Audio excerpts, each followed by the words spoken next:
Hi, everyone. I'm Leslie. I am a recruitment manager with Dolby. We're really excited to talk about Dolby, Dolby Labs, our culture here, and how it helps support innovation and how innovation influences the culture. Hi, Philip. Hey, How are you? hey, Leslie. Just wanted to make sure you could hear me. I can hear you just great. It's All uh, right. it's Black Hoodie Day at Dolby, but I feel like that's 4 out of the 5 days at Dolby. Exactly. Part of the culture. It is part of the culture, Yeah. absolutely. Um, for all of you who don't know, Philip Nicol is Senior Director of Dolby.io. He has been with Dolby for over 7 years, working in a variety of positions, including business development, working with mergers and acquisitions and corporate strategy and development, and is now leading Dolby.io. He didn't include this, but I know for a fact that Philip had a lot to do with Dolby On, which is our consumer-facing app, which allows content creators of any type to have access to Dolby technology. And he's extending that idea of democratization of access to Dolby tech with the work at Dolby.io. Well Philip, said. do you want to talk a little bit about yourself? Yeah, actually, I'll start actually with Dolby On because you're right. That's a pretty great example of innovation at Dolby, and it's a good place to start. As Leslie said, Dolby On is a really interesting and unique app that we've created. And there's a great backstory to it, but just very quickly, the app itself is designed specifically for musicians to be able to easily record themselves with very high quality audio technology using that more than a phone. So really, really amazing technology in terms of the audio quality. And what's really probably even more cool is that it's completely free. So let me just give you a little bit of backstory about how Dolby On came to be, and I think why it represents a great story about innovation. So this goes back to my time years ago now when I was in the business development group. And we had a researcher in Spain, a guy named Tony Mateos, who was a brilliant researcher. And I had heard that Tony had this idea for a recording application. And I, as a musician, had a similar idea about how we could create some very easy to record characteristics in a phone. And so Tony and I got together on a trip when he came to the San Francisco office. We met in the cafe and just started chatting about this idea. And we both got each other, I think, very excited about it. And we just started this idea like, okay, how could we make this happen? Because we were in different business groups. We had no budget. Hey, Tom, welcome. Hey, sorry, I had some technical challenges. No worries. I'm just talking about the history of Dolby On. Cool. So we had this idea, and we didn't really know how to make it happen. And so I started shopping the idea around to some of the senior execs, saying, this is an idea we have, and we'd like to prove it out. And we got really good response because the idea was interesting, and we weren't really asking for anything other than some time to work on it. So we did that. We carved out a little bit of time on our schedules, evenings, weekends, free time, and we came up with a prototype, and we shopped that prototype internally. And we got a lot of enthusiasm around what we were showing. And people were saying, yeah, there's something here. You should keep going with this. And so fast forward, what we ended up doing, and I think this is another good representation of how we're encouraged to do things. We came up with the idea of let's just set ourselves a monthly goal of creating a new demo every month of what we were trying to prove, and then showing that to interested folks, and then just get interest going. And it took us about 3 months, and we just kept doing that until finally the head of our advanced technology group, Steve Forshey, who was speaking earlier, said, I think you guys have something here. Why don't we give you an engineer and you can start really exploring this idea? So it kept going like that until we finally made a budget ask. And I will never forget sitting on the 16th floor of our building one day, and one of our SVPs said, "This is now a thing." Because we had really proven the idea and gave us budget and gave us a team. And fast forward to today. So we've now got a project that we're really proud of. high ratings in the App Store, 4.8 stars, worldwide distribution on both the Apple App Store and the Google Play Store, millions of downloads, hundreds of thousands of active users, just a really great user base. And what is, again, what's so cool about this is a free product, and we're learning from this product every day. And as Leslie said, one of the ways that we've taken the learnings from this product and apply them to Dolby IO, which is our platform. And so we're actually now sharing the learnings about high quality music capture with developer partners on Dolby IO. We use this as a basis for a really cool project that we did with SoundCloud for music mastering as well. So I just think there's no better example than just taking a little nugget of an idea, a conversation in a cafe, and turning it into multiple products. No, that's an excellent story. Thank you so much for that, Philip. If everyone hasn't done so already, I highly recommend downloading Dolby On. I remember a few years ago when I first started at Dolby, I went to go see a live show, and I was with someone who had the Dolby On demo on his phone. And we did the annoying thing where we start recording on our phone, parts of the show, and we would play it back to each other. And at the time, we both had the same phone, an iPhone 10. And the quality of his recordings was just like so much crisper and clearer than the recordings on my iPhone. And I'm not a musician. I'm not even technically a content creator, but anything that makes my Instagram stories just incrementally better than someone else's, I want to have that technology. So I highly recommend it. Even if you don't think of yourself as a musician, I think everyone who records any aspect of their life would benefit from this technology. Yeah, all right. Yeah, Leslie, I totally agree. And the other thing just to say is, the original idea of this was a rehearsal tool to be able to capture yourself and be able, but what's happened is people are using it for podcasts. We built in live streaming, right? So now you can live stream to Twitch, to Facebook.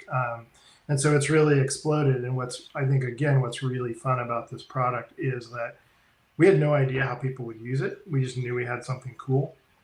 And what we're surprised with every day is how people use it and the different ways that they use it. No, absolutely. I use it to film myself cooking, and I check in with my mom and I say, am I doing this correctly? All right. And then, so speaking of content, because content's such a huge topic of conversation at Dolby, Tom Graham has now joined us. Tom Graham is the head of Dolby Vision Content Enablement. Tom, do you want to maybe talk a little bit about yourself and introduce yourself to the group? Sure. So my team is involved with the content creation community. And so we have relationships with the studio partners as well as the post-production houses who will create this content. We also will work with production companies, maybe making shows and or content creators themselves, filmmakers. So I'm a bit of I'm a rare breed at Dolby in that I'm much more of on the sales, marketing, creative side. I think, and Philip, I don't remember this exact number, but I think nearly a third of our employees are engineers and scientists and researchers. So you can literally be in any conversation with anyone at Dolby and just be amazed and learn some, fascinating, incredible stuff. And I'm really grateful in terms of Dolby culture that those people embrace, more creative people, background people like myself, and value our opinions. And it's just a great environment for that kind of sharing and knowledge. So that's a little bit about what I do. A lot of it is evangelization, webinars, trainings, explaining how the benefits of using the tools and the workflow are. Have you worked on anything that the audience might have seen or maybe influenced in terms of content? Sure. So recently, the Academy Award for Cinematography went to Eric Messerschmidt for Mank, David Fincher's Mank. And we had just done a webinar with him earlier this month, and you can watch that on YouTube. If I think it's called Creating Mank in Dolby Vision. And I absolutely love those kinds of things where you're meeting with the creatives and you're discussing their lives, their workflow, their tools, and how can Dolby technology help them. And in the case of this webinar, Eric said that he appreciates Dolby Vision on the devices, on say the consumer TVs, because it helps him make him feel more comfortable that the consumers are experiencing his intended look as close as possible to what he was aiming for. Yeah, hey Tom, I want to sort of back something you just set up, but this time on the audio side. Okay. Right? So I've been working for years now at Dolby on the music side of the world, and that's my background. Actually, Tom and I both came from Avid Technology, if you guys are familiar with that. So loads and loads of time in the music world. And one of the things that's been really cool about our experience in really reestablishing ourselves in the music market has been the reaction by artists and engineers to what we can do with Dolby Atmos. And so, you were talking about that, about how you can envision, or it's what the director or the artist or the cinematographer intended, right? Mm-hmm. We're hearing the same thing on the music side, and so I've been lucky enough to sit in studios and in our cinema, and our cinemas really around the world with artists, and they hear back what we've done with an Atmos mix, or with what an engineer at, for instance, UMG has done with an Atmos mix, and they're blown away, right? They're literally just like, I can't believe that. That's how it sounded in my head. I had that experience with an artist who was listening. I've never heard that guitar piece in the song before, and I played it. And so just that sort of magic of unlocking what something is intended to be is really fun. Yeah, I would say, even just to back that up, I too am a musician, and that's what I got my degree in, sound recording and music. And I more transitioned into the post-production world and later into the video side of things. But I can tell you, in various interactions with post-production,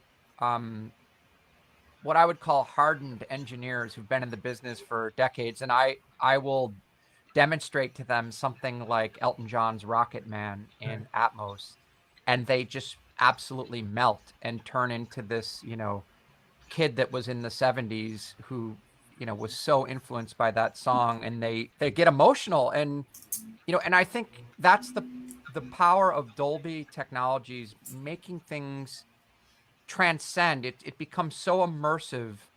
And so, for instance, if we do a screening, say for our post-production community, we will always try to play an Atmos song to show people and demonstrate for people what Dolby is about and what we're doing. And there's nothing like it that connects with people like immersive music in ways of taking a song like Rocket Man that you've heard it a million times, but you've never ever heard it or experienced it like this. And it's even now the hairs on the back of my neck go up just thinking about it, right? So Yep. I love that story, Tom. It almost makes me feel like it's a Ratatouille moment where you experience something and it immediately floods you with emotion and memories coming back. I know one of the anecdotes I always share when I'm talking to candidates about the Dolby difference in terms of Atmos in the movies. I share an anecdote of when I saw a movie titled Roma at the Dolby Cinema that we have in our office. And so, quick plug for working at Dolby Labs. We have a full-on movie theater in our office, and it is the world's most technologically advanced movie theater in the world. But I was watching a movie called Roma. It's set in Mexico City. And in a scene, the main character and her boyfriend are watching a film in a movie theater. And I'm sitting in this theater, and I hear people speaking Spanish behind me. And I'm about to turn around, just be like, who is talking in the middle of this movie? And then I realize it's the movie. It's the ambient sound where it really does make me feel like I'm sitting in a movie theater in Mexico City with the characters, as opposed to sitting in a movie theater at work on a Thursday afternoon. And I think for me, I'm not a musician, I'm not a producer, but I'm an audience member. And that's how I relate to the Dolby experience and how it can transform my experience and enjoyment of a movie or a piece of music into something else. And that's an interesting story you bring up, because that movie, which is an award-nominated, award-winning movie, it's on Netflix. You can see it now. It's black and white. It's absolutely gorgeous. But what's interesting about that movie is it really changed the way people think about Dolby Atmos sound. Typically you'd think of helicopters and bombs and fighter jets and all this sort of really heavy duty action movie sound effects where Atmos is really going to make a difference. But this movie really immersed you into the sounds of Mexico City and that family. And it changed the way a lot of people thought, oh, wow, I can immerse people in my dramatic story. It doesn't have to be a big explosion movie. And it's a critically acclaimed sound mix in terms of that. Absolutely. We have a question from the audience. Delaney would like to know, how is Dolby technology utilized in live concerts, if it is at all? I'm interested in possibly becoming a venue manager / stage manager, and I'm very curious as to how this kind of tech can influence an audience's enjoyment of the entire experience. Yeah, that's a great question, and one that we're doing. Oh God, there's a whole bunch of stuff I wish I could talk about, but I can't. But there's, suffice to say, there's a bunch of great stuff that we are doing in that space. So let me explain it this way. So with Dolby Atmos, as we've been talking about, it's this immersive soundscape, right? So you're literally not limited to channels for music anymore. So you can put a piece of music or an instrument or an element anywhere you want in a 360-degree space. And so when you have an opportunity like that, one of the things you can do with a venue is you can reproduce that experience in venue. And we've done that, right? So loudspeakers surrounding the room, on the ceilings, and you get this just amazing immersive experience with it. And so we've done this in the EDM world, in dance clubs around the world. We've had some just amazing installations there. But there's a bunch of stuff coming as it relates to in-venue experiences where that immersive experience will be part of the performance. And so there's actually a live mixed element of the music. So where let's say a guitar can be placed in a space, or a music element that's a sound effect or a keyboard effect perhaps can be placed in the back of the venue. And it really is it's truly immersive. It's just like we were talking about in the cinema, where you have somebody speaking behind you and you get that feeling, or a helicopter flying overhead. It's the same kind of experience with music, and it's really powerful. I mean, for an audio nerd and for kind of an audiophile, traditional stereo guy, like that experience is truly, I mean, it's going to sound corny, but it's truly immersive. It's just like you really sucked into it. It's great. So lots of stuff happening in that, and that's just going to continue. So if you're interested in that, it's a good place to be. Just curious, no one's going to nightclubs anymore, but is the Dolby Atmos for music the nightclub experience? I know that was a big thing maybe a year or two ago when we were all going outside, but I was wondering if we're going to continue that, or if it's going to evolve into something different.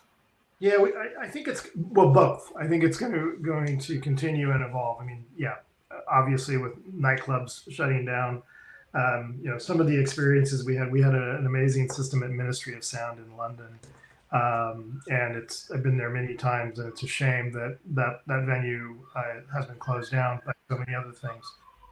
But yeah, that experience is going to continue in nightclubs, but also then expand into venues as we start to return to venues we'll see more and more of the Atmos experience.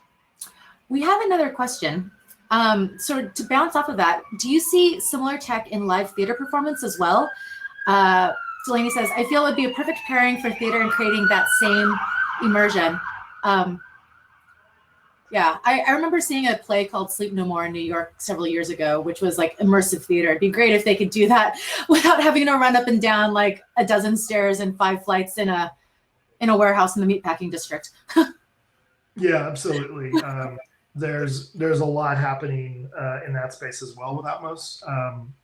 We're actually doing some interesting things with Dolby IO right now and some prospective customers in that space. And the idea there is immersive audio that's live streamed. And so not an actual live experience in that you're in a venue, but an experience whereby you're watching, for instance, maybe on a TV with a soundbar, an Atmos-enabled soundbar, and you can have that theatrical sort of immersive experience on the soundbar as well. So that's, I think that's going to happen both for concerts, for dance performances, and in theater.